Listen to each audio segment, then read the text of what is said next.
कक्षा 10th के लिए दूसरा पोइम चलती है। अभी तक आपको मैंने एक पोइम पढ़ा दी है रिस्क, और रिस्क के 5 स्टैंजा आपको मैंने करा दिए हैं। 5 स्टैंजा की मैंने रेफरेंस, कॉन्टेक्स्ट और एक्सप्लेनेशन आपको कराई है। और लेसन जो पोइम है आपकी रिस्क, उस पोइम के मैंने क्वेश्चन आंसर भी आपको करा दिए। अब आता है आपके सामने my good right hand. My good right hand, my good right hand जो पोइम आती है, दूसरी पोइम कौन सी है आपकी? माई गुड राइट हैंड, ये मेरा दाहिना हाथ। माई मेरा गुड है अच्छा, राइट है दाया, और हेड है हाथ। मेरा कौन सा हाथ? दाहिना हाथ। आपकी पोइम का नाम है, जैसे आपकी पहली पोइम का नाम क्या था? रिस्क। और रिस्क का मतलब क्या होता है? जोखिम। उसी प्रकार से अब हम दूसरी पोइम पे चलते हैं, और दूसरी पोइम का नाम है my good right hand. My good right hand यानी मेरा दाहिना हाथ, यानी कि आपका जो दाहिना हाथ होता है, जिससे हम जो बहुत सारे कार्य करते हैं, जो ज्यादा काम यूज जो आता है, जो हाथ हमारा ज्यादा यूज आता है, उसको वो कौन सा हाथ होता है? आपका दाहिना हाथ होता है। अब आपके सामने पहला स्टैंजा लिखा हुआ है।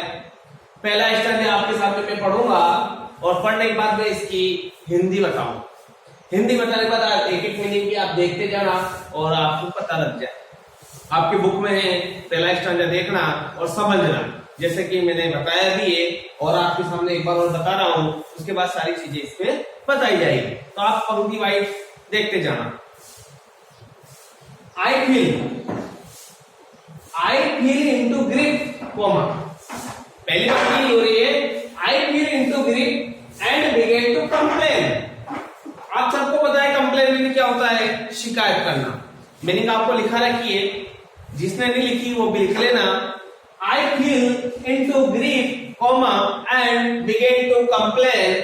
आई looked for a friend, I looked for a friend but I sought him in when.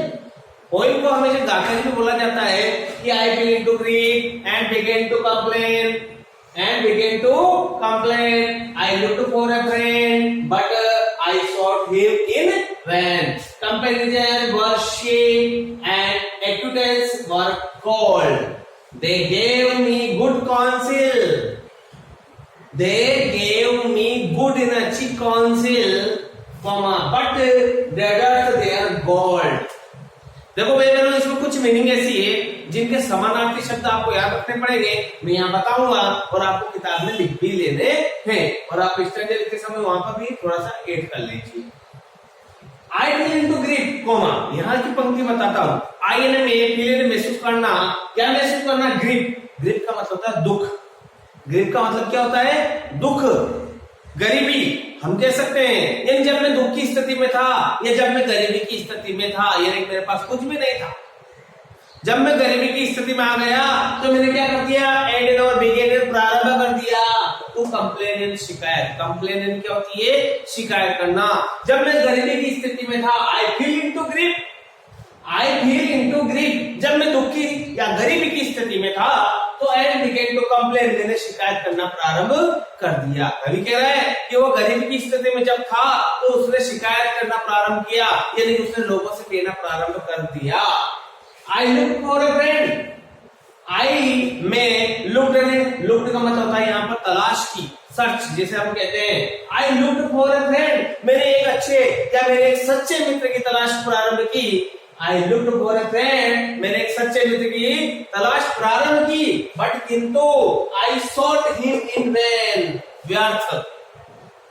Van क्या होता है? व्यर्थ। लेकिन वो जो मेरा सर्च का था या तलाश का जो काम था, वो क्या हुआ? बेकार हो गया। सुनिए दूसरी पंक्ति फिर से। आई लुक्ड फॉर ए फ्रेंड, मैंने एक सच्चे मित्र की तलाश की, बट किंतु आई सॉट हिम इन वैन, किंतु वो जो तलाश थी ना, मेरा जो परिश्रम लगा तलाश करने का, वो सब क्या हुआ? व्यर्थ ही गया। क्यों व्यर्थ गया? क्योंकि मुझे सच्चा मित्र नहीं मिला। दो पंक्ति हुई। तीसरी है कंपैरिजन। कंपैरिजन का मतलब यहाँ फ्रेंड से, मित्रों से, परिचितों से। वर्षे, मेरे परिचित जो थे या मेरे जो मित्र थे, वे मेरे प्रति अनिच्छुक थे, यानी वो मेरे सहयोग करने के क्या थे? अनिच्छुक थे, क्योंकि मैं गरीबी में था।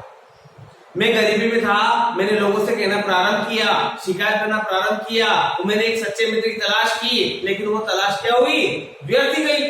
और मेरे जो मित्र थे, कंपेरिजन का का मतलब यहाँ फ्रेंड से ले सकते हैं। मेरे जो मित्र या मेरे जो परिचित थे वो मेरे प्रति क्या थे, अनिच्छुक, मतलब मेरे सहयोग करने के इच्छुक नहीं थे। एंड एक्विटेंस वर कोल्ड, वो मेरे प्रति भावाशून्य थे, यानी मेरे प्रति बिल्कुल नी के बराबर सोचते थे कि हम मेरे बारे में कुछ भी नहीं सोचना, यानी भावाशून्य थे। एक्विटेंस का वन कोल्ड का मतलब होता भावाशून्य, वो मेरे प्रति कैसे थे, भावाशून्य। तीसरी पंक्ति की सुनिए, परिचित लोग जो थे या मित्र जो थे वो मेरे प्रति अनिच्छुक थे, वह मेरे कार्य के प्रति अनिच्छुक थे, और वे भावाशून्य भी मुझे रखते थे, वे मेरे प्रति क्या रखते थे, भावाशून्य। और लास्ट पंक्ति, दे गेव दिया मियन मुझे गुड एंड अच्छी काउंसिल। काउंसिल्स का मतलब होता है सलाह, और सलाह को एक और इंग्लिश में हम बोलते हैं वर्ड एडवाइस। क्या बोलते हैं, advice. They gave me good counsel, वे मुझे अच्छी अच्छी सलाह तो देते थे, वे मुझे अच्छी सलाह तो देते थे, बट किंतु गोल्ड, गोल्ड सोना यानी धन से लिया है, लेकिन वो अपना धन उधार देने से क्या थे, डरते थे। पंक्तियां आपने चार पंक्तियां है, चारों पंक्तियों की आपको समझना है। बहुत अच्छी पोएम है, माय गुड राइट हैंड, मेरा दाहिना हाथ। और पहली पंक्ति में उसने दिया कि आई फील इनटू ग्रीफ, यानी जब मैं गरीबी की स्थिति में था एंड और बिगेन टू कंप्लेन, मैंने शिकायत करना प्रारंभ किया। आई लुक फॉर ए फ्रेंड, मैंने एक सच्चे मित्र की तलाश करी, लेकिन वह इन वैन, यानी कि वो व्यर्थ में ही गई, वो तलाश व्यर्थ गई। मेरे परिचित लोग मेरे प्रति क्या थे, अनिच्छुक थे, और कॉल्ड यानी कि वो मेरे प्रति भावाशून्य थे, वे मुझे अच्छी सलाह तो देते थे, लेकिन अपना धन जो था वो उधार देने से डरते थे। ये पोएम है। हर पोएम की एक कवि होता है और पोएट का नाम और पोएम का नाम। तो आपके सामने पहली जो पोएम थी रिस्क, उसके जो कवि थे आपके जेनेट ट्वेन थे, और इस पोएम जो माय गुड राइट हैंड, इसके कवि आपके सामने चार्ल्स मैक्के। क्या नाम है, चार्ल्स मैक्के। अब देखिए हम कौन रेफरेंस, आपको पता है रेफरेंस 9th में भी सीखी, और अभी 10th में आपने पहली पोएम रिस्क थी उसमें भी सीखी। अब आप यहाँ पर भी फिर से पहले स्टैंजा देखिए कि दिस लाइन, वही पंक्तियां, दिस लाइन, ये पंक्तियां have been taken from the poem. पंक्तियां आपको रेफरेंस में फिक्स लिखनी है। This line have been taken from the poem, और पोएम का नाम क्या है, my good right hand. My good right hand के बाद लिखना है कंपोज्ड बाय, यानी लिखी गई किसके द्वारा, चार्ल्स मैक्के द्वारा। ये तो हुई भैया मेरे क्या, रेफरेंस। कॉन्टेक्स्ट देखिए, कॉन्टेक्स्ट, CONTEXT, टेक्स्ट, कॉन्टेक्स्ट। देखिए इन दीज लाइन, ये पंक्तियां समझना, इन दीज लाइन्स, ये पंक्तियां, द पोएट यानी कवि, इन पंक्तियों में कवि डिस्क्राइब वर्णन करता है। इन पंक्तियों में कौन सी पंक्ति है, ये जो चार पंक्तियां हैं, इन पंक्तियों में कवि वर्णन करता है, काय का वर्णन करता है, गरीबी का। तो कॉन्टेक्स्ट में ये मुख्य बातें लिखी जाएगी कि इन पंक्तियों में पोएट डिस्क्राइब, कवि वर्णन करता है हिज पुअर कंडीशन, अपनी गरीब स्थिति के बारे में बताता है, एंड द बिहेवियर, और उसके व्यवहार के बारे में बताता है, ऑफ हिज फेयर वेदर, यानी मौसम परिवर्तन की तरह उसके जो मित्र थे उन मित्रों के व्यवहार के बारे में वह बताता है। और friends and relative with him, यानी उसके रिश्तेदार, उसके मित्र जो मौसम के परिवर्तन होते हैं उस तरीके से अपना व्यवहार को परिवर्तन करने वाले मित्रों के बारे में भी इस स्टैंजा में वो वर्णन करता है। अभी आपने स्टैंजा, अभी मैंने पढ़ाया, स्टैंजा पढ़ाने के बाद मैंने आपको रेफरेंस कॉन्टेक्स्ट बताइए। अब आपके सामने एक्सप्लेनेशन इसी स्टैंजा की आती है। इसी स्टैंजा की एक्सप्लेनेशन आप ध्यान से सुनिए। जो चार पंक्तियां हैं, चार पंक्तियों को हमने किस प्रकार से यहाँ बांटा है, और एक एक पंक्ति को हमने किस प्रकार से वर्णन किया है। व्याख्या तो करनी है, व्याख्या ही करनी है, एक एक पंक्ति की हमें यहाँ पर व्याख्या करनी है, एक्सप्लेनेशन करिए। देखिए आप, द पोएट, पोएट होता है कवि, डिस्क्राइब होता है वर्णन करना, यानी कवि वर्णन करता है। द पोएट डिस्क्राइब, कवि वर्णन करता है, हिज यानी अपना, टाइम यानी समय, वह यानी जब। एक एक पंक्ति को, एक एक मीनिंग को आप उठा के जैसे हिंदी करोगे वैसे आपके समझ में आता जाएगा। जैसे पहली पंक्ति क्या थी कि मैं दुख की स्थिति में या मैं गरीबी की स्थिति में था तो मैंने शिकायत करना प्रारंभ किया। इसी पंक्ति की पहले एक्सप्लेनेशन की जाए। द पोएट डेस्क्राइब कवि वर्णन करता है हिज टाइम व्हेन यानी जब कवि उस समय का वर्णन करता है, किस समय का, जब वो क्या था, गरीबी की।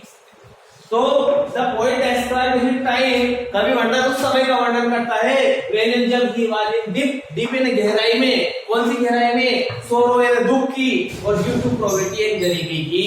यानी कवि उस समय का वर्णन करता है जिस समय वह दुख और गरीबी की गहराई में था, यानी इतना दुखी और गरीब था, उस समय का वर्णन कवि करता है। और भी ट्रबल यानी उलझन में था, और भी पॉवर्टी, और वह गरीबी की उलझन में पड़ रहा था, यानी पड़ गया था। कवि the poet describe his time when he was in deep sorrow and poverty due to poverty, यानी कवि उस समय का वर्णन करता है जिस समय वह गरीबी और दुख की स्थिति में था, और उसके बाद वह किसकी ट्रबल उलझन में था, और भी पॉवर्टी, वह गरीबी की उलझन में पड़ा हुआ था। तो ही बिगेन, उसने प्रारंभ किया, आपको पता क्या किया उसने प्रारंभ करके, शिकायत करी ना, तो ही ये वह बिगेन ने प्रारंभ किया टू पीपल, लोगों को अबाउट इट, लोगों को इसके बारे में बताने का उसने प्रारंभ किया कि लोगों को मैं बताऊं, यानी कि वो शिकायत करना उसने प्रारंभ किया। जब वह दुख की स्थिति में था तो उसने लोगों को बताया इस बारे में कि मैं गरीबी में हूं। He tired होता है प्रयास करना, he tried to find, उसने ढूंढने का प्रयास किया, out for a true का मतलब था सच्चा, फ्रेंड मित्र, उसने एक सच्चे मित्र की तलाश प्रारंभ की, उसने एक सच्चे मित्र की जो तलाश थी वो प्रारंभ की। who and जो could help him, जो kind him come out for his poverty, उसने सच्चे मित्र की तलाश प्रारंभ की जो कि उसे गरीबी से बाहर निकाल सके। बट किंतु his search, किंतु उसकी जो तलाश थी for a helpful, सहायता के लिए, उसने जो तलाश प्रारंभ की थी फ्रेंड मित्र की, टर्नड फ्रूटलेस, निष्फल, सहायता के लिए उसने सच्चे मित्र की तलाश की थी, वो तलाश क्या हुई, निष्फल रही, निष्क्रिय रही, यानी व्यर्थ ही उसकी तलाश गई।